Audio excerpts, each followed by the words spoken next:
Thank you for joining us for Ask a Therapist, the Blue Cross Blue Shield of South Carolina series, in which we speak with mental health professionals about issues many people face every day.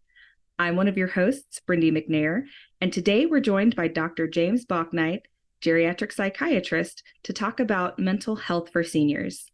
Thank you so much for joining us today. My pleasure. So, what are some mental health challenges that people face as they get older?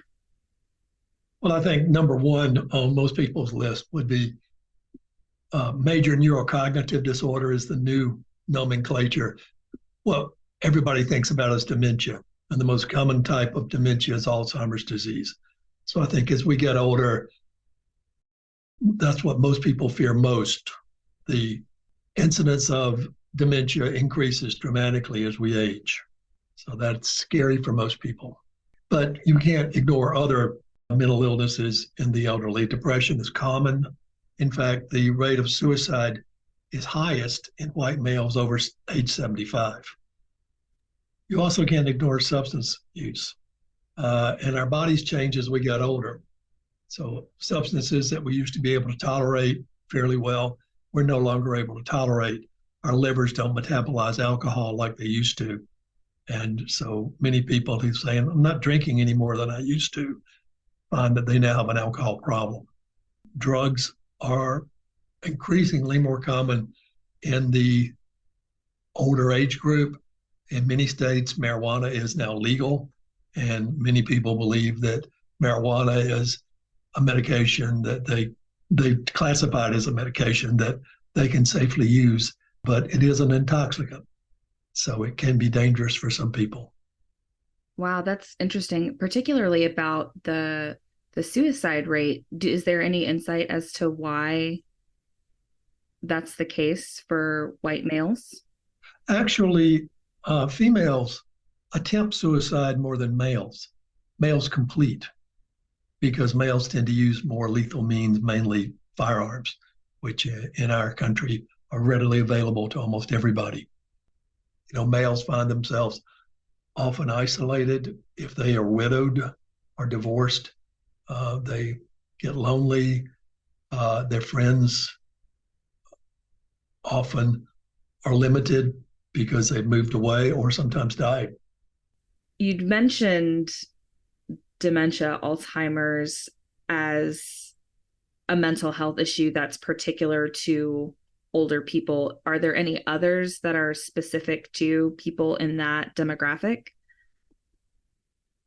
Well, there are probably 30 different kinds of dementia.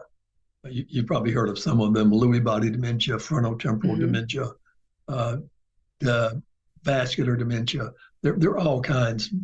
But of course, you know, there's nothing that says an older person can't have bipolar disorder or major depressive disorder or anxiety disorder. In fact, we used to do an evaluation when I was head of geriatric psychiatry at our memory clinic. And I remember seeing a lady who was 74 years old, and she came in with her daughter and said, you know, I think I have Alzheimer's disease because I can't remember anything. So I lose my keys, I forget appointments, I forget everything. And luckily her daughter was there and said, yeah, you've done that your whole life. Our neuropsychologist then did detailed testing on the lady. She had attention deficit disorder that had never been diagnosed. Oh, so, wow. Got diagnosed at age 74, got on medications for attention deficit disorder, is doing fine. She doesn't have any dementia. That's interesting because that's something you definitely don't hear about, older people being diagnosed with ADHD or ADD. That's right. But very few people completely outgrow it. Oh, okay. Yeah. That if you've had it younger, you probably have it now. It's just more managed.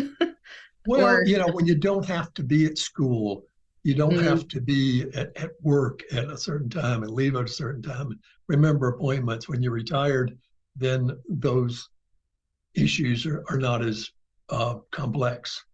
So many people just don't care when they get older. So What are some signs that an older person might be struggling with their mental health? Well, we usually look at what we call neurovegetative signs. How are they sleeping? Are they eating? How about substances? How about usual activities? If say your dad played golf 3 times a week and now he's not interested anymore, that would give you a hint. They isolated themselves from usual companions. So any changes in their functioning should be somewhat of a red flag to loved ones. Are there certain times or life events when an older person might struggle more with their mental health? Well, of course, the death of a spouse is one of the most significant life events for most people, particularly long-term marriages. But there are other losses, retirement, loss of a job, people who said, my life is my work. Well, now they don't have their work. So they're in trouble. Loss of friends group, used to hang out with the boys and they're not there anymore because they either died or moved away. And we have in America a very odd idea for many people of what you do when you retire. And what you do is that you leave the group that you formed your whole life, your friends, your family, your doctor, your dentist, your ophthalmologist, and you move somewhere totally unfamiliar. So people, I live in Charleston, and we make fun of all the Ohio license tags we see. Yes. People leave Ohio, move to Charleston, but they don't know anybody in Charleston. So they've got to start all over again in a time that they're not really as able to start all over again as they were younger. So it's a time of big changes. This has been a great conversation about how to address mental health as we grow older, and for seniors who need a little help with their mental health issues. So thank you very much, Dr. Bouknight, for joining us today. My pleasure, anytime. We hope this discussion can help you or someone you know. Blue Cross Blue Shield of South Carolina members can call the number on the back of their insurance card for mental health resources. We hope you'll join us again for our next Ask a Therapist discussion.